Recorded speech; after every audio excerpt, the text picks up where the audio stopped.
بالله من الشيطان الرجيم بسم الله الرحمن الرحيم عما يتساءلون عن النبأ العظيم.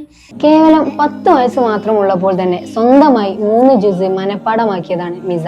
ശേഷം എജുതൻസിൽ ജോയിൻ ചെയ്യുകയും ഞങ്ങളുടെ മികച്ച അധ്യാപകരുടെ പരിശീലനങ്ങളും പ്രാക്ടിക്കൽ ക്ലാസുകൾ ലഭിക്കുകയും ചെയ്തതോടെ ഈ കുഞ്ഞു പ്രായത്തിൽ തന്നെ മിസ ഈ കേൾക്കുന്ന പോലെ അതിമനോഹരമായി മധുരമായി തജ്വീദിന്റെ നിയമങ്ങളെല്ലാം അനുസരിച്ചുകൊണ്ട് ഖുർആൻ പാരായണം ചെയ്യാൻ തുടങ്ങി. ആ സന്തോഷം മിസയുടെ മാതാവിനും മറച്ചു വെക്കാനായില്ല. അൽഹംദുലില്ലാഹ് ഞങ്ങൾ സാറ്റിസ്ഫൈഡ് ആണ്. അപ്പോൾ തജ്വീദ് റൂൾസോടെ തന്നെ ഹിഫ്ളൊക്കെ നന്നായിട്ട് പറഞ്ഞു കൊടുക്കുന്നുണ്ട്. അപ്പോൾ ഇടയിലൊരു ടെസ്റ്റൊക്കെ വെക്കുന്നതുകൊണ്ട് തന്നെ അതിൻ്റെതായ മാറ്റം കാണാനുണ്ട്. കാരണം ഒരു സൂറത്ത് ഒരേപോലത്തെ ആയത്തൊക്കെ ഉണ്ടാവുമല്ലോ, ലാസ്റ്റ് അമ്മ ജുസിയിലൊക്കെ ഒരേ ആയത്ത് 2 സൂറത്തിൽ വരുന്നുണ്ടല്ലോ. അപ്പോൾ ഇങ്ങനെ ഓതിക്കൊണ്ടിരിക്കുമ്പോൾ ഒരു സൂറത്ത് ഓതുമ്പോൾ മറ്റേ സൂറത്തേക്കൊക്കെ അങ്ങനെ അറിയാതെ പോണൊരു ഇതൊക്കെ ഉണ്ടായിരുന്നു. അപ്പോൾ ടെസ്റ്റ് വരെയൊക്കെ ആയതുകൊണ്ട് ഒന്നുകൂടിയും ശ്രദ്ധിച്ച് ഓതണോണ്ട് അപ്പോൾ ആ ഒരു കൺഫ്യൂഷനൊക്കെ മാറി. ഇപ്പോൾ അൽഹംദുലില്ലാഹ്. നിങ്ങളുടെ കൊച്ചു മിടുക്കന്മാരും മിടുക്കികളും തജ്വീദിന്റെ നിയമങ്ങളെല്ലാം അനുസരിച്ചുകൊണ്ട് മനോഹരമായി ഖുർആൻ പാരായണം ചെയ്യാൻ നിങ്ങളും ആഗ്രഹിക്കുന്നില്ല? എജുതൻസിൽ ജോയിൻ ചെയ്യാൻ ഇപ്പോൾ തന്നെ ഞങ്ങളെ കോൺടാക്ട് ചെയ്യും.